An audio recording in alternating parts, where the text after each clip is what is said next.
Normalmente, cuando pensamos en el estrés, tenemos esta imagen mental muy de película, ¿verdad? Sí, totalmente. Alguien corriendo para coger el metro en el último segundo, sudando frío, con el corazón a 1000 por hora. O, no sé, una persona a punto de dar un discurso frente a un auditorio enorme. Claro, es algo ruidoso, algo muy evidente. Exacto. Pero luego, te sumerges en la fisiología humana y te das cuenta de que el estrés más peligroso, el que realmente nos está destrozando por dentro, no es el que hace ruido. Para nada. Es una alarma silenciosa. Una alarma que suena de fondo 24 horas al día, 7 días a la semana. Un goteo constante. Y ese es precisamente el núcleo de nuestro análisis a fondo de hoy. Hola a todos, soy la experta que os acompaña en esta sesión. Y yo soy vuestro anfitrión. Y bueno, la misión de hoy es diseccionar un tema que afecta absolutamente a todo el mundo, pero que muy pocos dominan a nivel mecánico, que es el cortisol. Así es. Y para ello tenemos un conjunto de fuentes fascinante. Contamos con las explicaciones médicas del Dr. Hernández, la fisiología deportiva de la doctora Stacy Sims. Sí, y también la farmacología natural farmacéutico, además de rutinas físicas de Marcela Pedraza y el canal Rebeldemente. O sea, un espectro súper amplio. Y el enfoque aquí no es demonizar el cortisol como si fuera el enemigo público número uno. No, claro, porque no lo es. Exacto. Se trata de entenderlo como una herramienta brillante de supervivencia que, bueno, al descontrolarse, arruina el descanso y la composición corporal. Nuestro objetivo hoy es proporcionar atajos basados en la ciencia para que quienes nos escuchan puedan aplicar este conocimiento hoy mismo. Vale, vamos a desglosar esto porque la complejidad es brutal. Y creo que antes de intentar reducir el cortisol, hay que entender por qué el cuerpo lo produce en primer lugar. Ajá. Sobre todo en situaciones que consideramos súper sanas, como por ejemplo hacer dieta o hacer ejercicio. Sí, fíjate.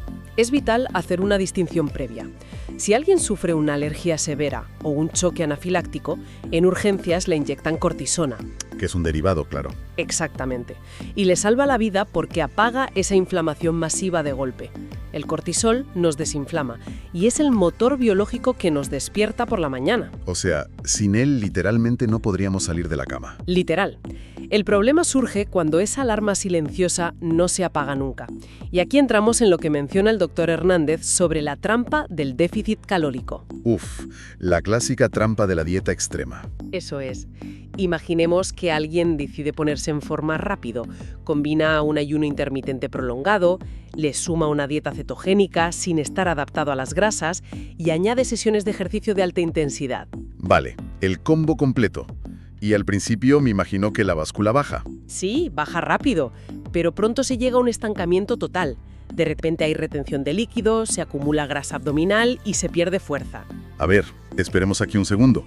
Si una persona está comiendo menos y moviéndose más, la lógica tradicional nos dice que debería seguir perdiendo peso. Claro, la lógica matemática, ¿sí? Entonces, ¿por qué el cuerpo reacciona acumulando grasa justo en el abdomen? Pues porque el cuerpo no entiende de estética, solo entiende de supervivencia. Ya. Evolutivamente, el organismo no sabe que estamos intentando entrar en una talla menos de pantalón. El hipotálamo registra una ecuación muy simple. Que es falta de comida severa más gasto energético extremo, ¿no? Exacto. Y el resultado de esa ecuación es hambruna y peligro inminente de muerte. Ante eso, libera torrentes de cortisol para sobrevivir. Madre mía. Y como el cortisol es una hormona catabólica, su trabajo es descomponer tejidos para obtener energía rápida. ¿Y qué tejido consume más calorías en reposo? Pues el músculo. Exactamente. Así que el cortisol descompone la masa muscular en aminoácidos para convertirlos en glucosa en el hígado. Esto es lo que llamamos sarcopenia. O sea, el cuerpo se come su propio músculo para sobrevivir. Es como conducir un coche con el freno de mano puesto y pisar el acelerador a fondo. Sí. El motor, que es nuestro metabolismo, acaba quemándose por completo. Y al mismo tiempo, toda esa glucosa destruye aminoácidos, eleva la insulina de forma crónica y genera resistencia a la insulina. Totalmente. El cuerpo, en modo pánico, decide que cualquier caloría extra debe guardarse en el lugar más accesible para los órganos vitales, que es la zona abdominal. Entonces, comer más carbohidratos puede ser en realidad la clave para perder peso si eso apaga la alarma del cortisol, porque el Dr. Hernández sugiere añadir entre 500 y 600 calorías extra temporalmente. Lo fascinante de esto es que, efectivamente, la solución clínica parece una locura al principio. pero el cuerpo prioriza la supervivencia por encima de todo. Claro, es contraintuitivo. Mucho. Pero al introducir carbohidratos, especialmente tras entrenar, generas un pico de insulina. Y la presencia de insulina favorece el anabolismo. Le dice al sistema nervioso que ya no hay peligro, ¿verdad? Exacto. Es el mensaje químico definitivo de que la época de hambruna ha pasado. Frena en seco el cortisol y recupera el metabolismo. Vale. Aquí es donde se pone realmente interesante. Porque el cortisol es silencioso, no pita. No avisa con luces de neón. ¿Cómo sabemos físicamente que está elevado antes de hacernos una analítica? Y sobre todo, ¿cómo lo apagamos de forma mecánica? Marcela Pedraza y el canal Rebeldemente aportan cosas alucinantes sobre esto. Sí, el cuerpo es un registro físico de nuestro estado mental. Por la noche, si el cortisol está alto, la gente se despierta a las 3 de la mañana. El clásico insomnio de madrugada. Pero no solo eso. De forma inconsciente se adoptan posturas de tensión. Se entorchan las muñecas hacia adentro, se empuñan las manos y se aprietan los músculos de la cara. O sea, ¿estamos preparados para pelear mientras dormimos? Tal cual. Y para combatirlo, Marcela sugiere rotaciones articulares muy suaves antes de dormir. Piernas, hombros, cuello, espalda. Y las rutinas somáticas como el Qigong, Tai Chi, añaden golpecitos. El famoso tapping en zonas como las ingles y las axilas para activar el sistema linfático. Sí, y bajar la inflamación. A mí la analogía que me viene a la mente es que el cuerpo es como un disco duro, que guarda todos los archivos temporales de estrés del día. Y estos pequeños golpes o giros, como hacer el ventilador soltando los brazos, son como darle al botón de vaciar la papelera de reciclaje. Es una buena forma de verlo.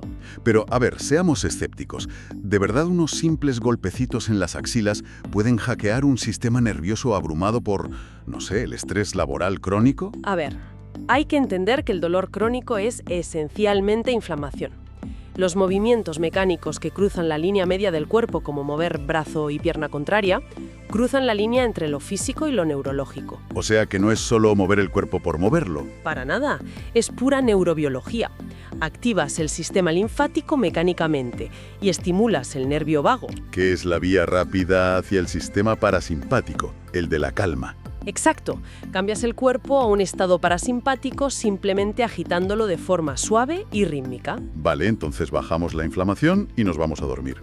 Pero aquí entramos en otro campo de batalla, la arquitectura del sueño. El doctor Hernández menciona que bastan 2 o 3 noches sin sueño REM para que el cortisol se dispare. Así es, y eso genera lo que se conoce como el efecto del alba. Sí, esto me dejó loquísimo. Levantarse con la glucosa por las nubes porque la falta de sueño ha generado un pico de cortisol neurogénico de madrugada. Es un mecanismo de supervivencia puro y duro. Pero, y aquí viene lo complejo, esto no afecta a todos por igual. Hay una brecha fisiológica de género brutal. Totalmente. La doctora Stacy Sims lo explica de forma brillante. La arquitectura del sueño femenino cambia drásticamente en función de la biología. Sí, especialmente en la fase lútea media a premenstrual. Estamos hablando de unos 10 días antes del periodo. Hay menos sueño de ondas lentas, que es el que repara de verdad. Y aumenta la latencia, o sea, cuesta muchísimo más quedarse dormido. Claro, y el sueño es mucho más ligero. Esto se debe a la interacción directa del estrógeno con la serotonina en el cerebro. Al caer el estrógeno, cae la serotonina, y por tanto cae la melatonina, que es la hormona del sueño. Exactamente, es una cascada química. Y además, si miramos la perimenopausia, los sofocos y sudores aumentan la carga del sistema nervioso simpático, impidiendo completamente el descanso. Es como intentar instalar una actualización de software crucial mientras el ordenador está renderizando un vídeo pesadísimo. El sistema colapsa. Es una analogía perfecta. Pero parece increíblemente injusto que la biología femenina tenga esta desventaja cíclica. ¿Cómo se nivela el terreno de juego aquí? Si conectamos esto con el panorama general, la respuesta es que no podemos usar el mismo manual para hombres y mujeres. Ya. Tienen que ser protocolos distintos. Completamente. Se necesitan protocolos específicos. Por ejemplo, bajar drásticamente la temperatura de la habitación para contrarrestar la progesterona que eleva la temperatura basal. O sea, higiene del sueño adaptada. Sí.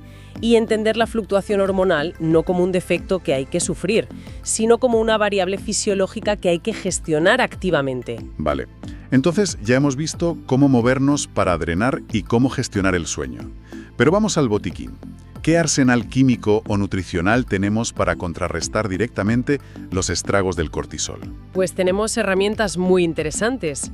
Por ejemplo, Sento Farmacéutico destaca que una taza de té verde al día es uno de los mejores remedios naturales. ¿Pero por qué el té verde y no el té negro o el rojo?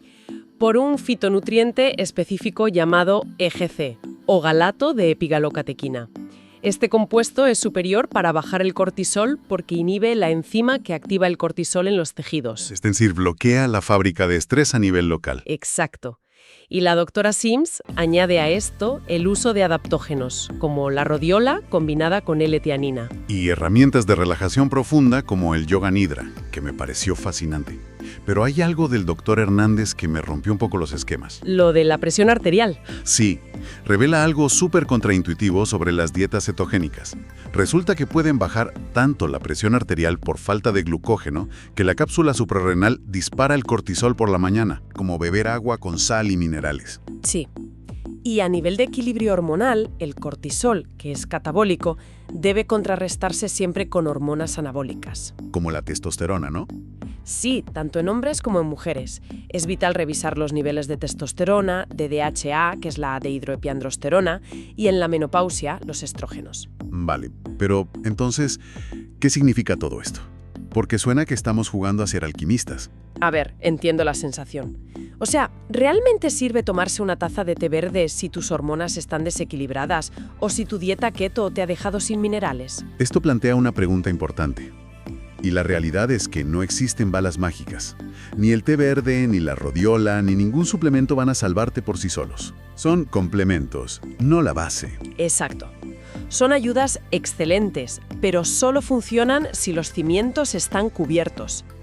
Y esos cimientos son una presión arterial estable mediante sodio e hidratación y un balance anabólico adecuado. Y salir del déficit calórico extremo, claro. Por supuesto.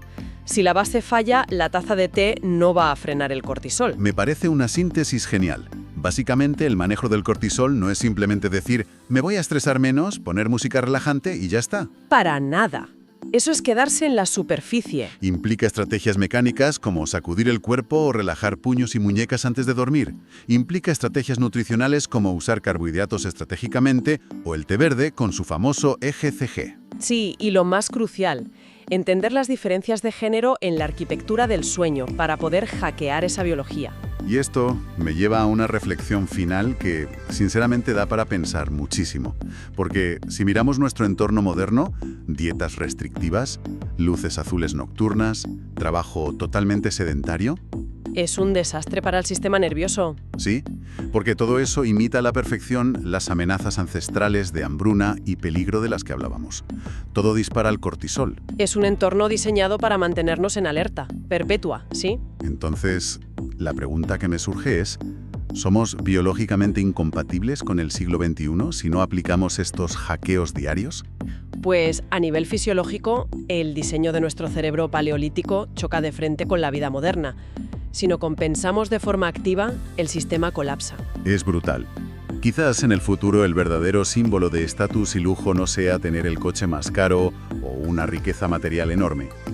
Quizás el lujo supremo sea sencillamente poseer un sistema nervioso perfectamente regulado.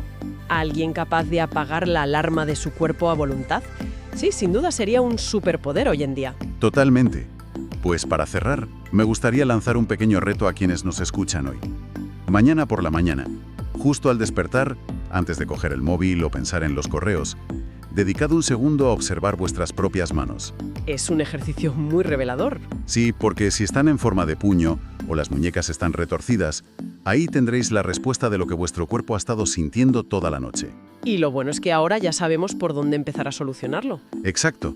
Muchísimas gracias por acompañarnos en este análisis a fondo. Ha sido un placer. Hasta la próxima.